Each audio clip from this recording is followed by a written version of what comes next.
Hello guys, welcome back to another FIFA 22 custom tactics video. Today's the 4-3-3 fourth variant formation. You can see it's the more attacking one, the best 4-3-3 version in the game.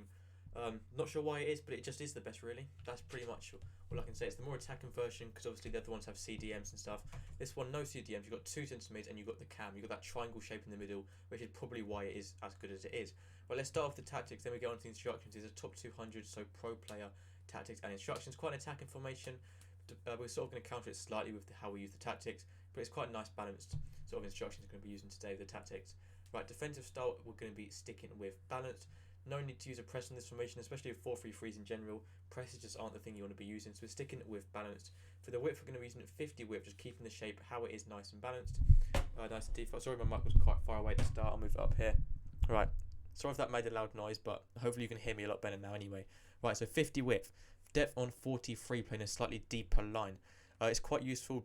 You don't want to play too deep, so I wouldn't recommend going anywhere below 40. 43 seems to be sort of the sweet spot, but on this formation, as there is obviously no CDMs helping out with the defence, you've just got your four your four defenders to help defend with no CDMs and no midfielders helping defend. So that's why we're playing a slightly deeper line, just to give a chance for our midfielders to do some more defending instead of we're very open for the counter-attack, because CDMs are very useful at stopping the counter-attack as they sort of bridge the gap between the two centre-backs.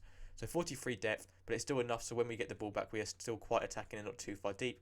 Build up play on balance once again and with forward runs.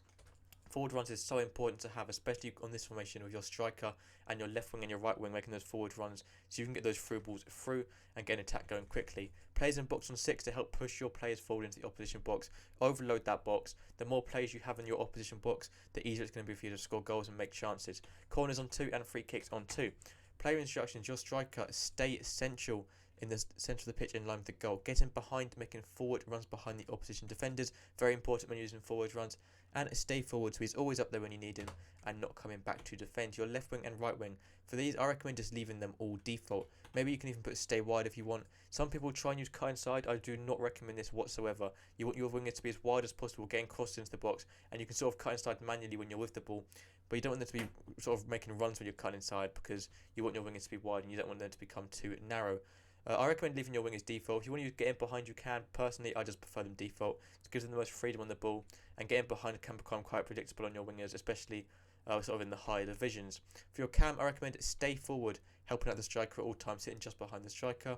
Get into the box across to ensure he's overloading the box, and then leave the other two default. For now, for your two centre mids, for these, make sure you have cover centre on, so they stay into their position and not drifting out wide. You've already got your wingers and your fullbacks. You don't want your centre mids getting joined out, leaving gaps in the middle. And then for the rest, I just personally recommend default. If you're going to want to go stay up while attacking, you can. Just sort of to help out, so they're still staying in the centre of the mid, but they're not pushing up too much. Sort of helps out with defence a bit, but you don't have to if you don't want to.